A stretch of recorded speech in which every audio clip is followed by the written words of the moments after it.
যে বর্ষাকাল আসছে, বর্ষার পানি যাতে আটকে না থাকে, সেখানে যাতে জলাবদ্ধতার সৃষ্টি না হয়, এই লক্ষ্যে আমরা কাজ করে যাচ্ছি। চট্টগ্রাম নগরীর দীর্ঘদিনের জলাবদ্ধতা সমস্যার স্থায়ী সমাধানে খাল পুনরুদ্ধার, অবৈধ দখল উচ্ছেদ এবং নাগরিক সচেতনতা বৃদ্ধিকে সবচেয়ে গুরুত্বপূর্ণ বলে মন্তব্য করেছেন চট্টগ্রাম সিটি কর্পোরেশনের মেয়র ডক্টর শাহাদাত হোসেন। তিনি বলেন, খাল ও জলাধার দখলমুক্ত করে তাদের স্বাভাবিক প্রবাহ ফিরিয়ে আনতে পারলে চট্টগ্রামকে জলাবদ্ধতা মুক্ত নগরীতে পরিণত করা সম্ভব।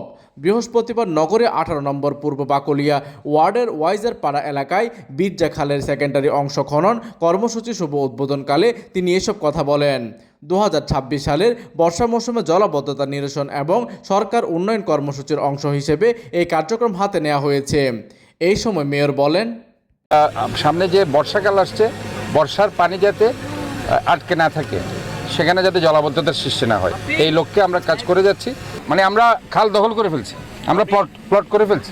আচ্ছা, এবং ইভেন এরকমও হয়েছে, সানোয়ারা কর্পোরেশন, আপনারা জানেন, একজন আওয়ামী লীগের অনেক প্রবীণ রাজনীতিবিদ, ওনার একটা সানোয়ারা আবাসিক এলাকা পর্যন্ত খালের উপর তারা নিয়ে গেছে এবং সেখানে দেখা যাচ্ছে খালের সাইজ ছোট করে ফেলেছে। এই সময় তিনি আরও বলেন, জলাবদ্ধতা মুক্ত চট্টগ্রাম গড়তে হলে সবাইকে এগিয়ে আসতে হবে। খাল, নালা ও জলাধার রক্ষা করা শুধু সরকারের দায়িত্ব নয়, এটি নাগরিকদেরও দায়িত্ব।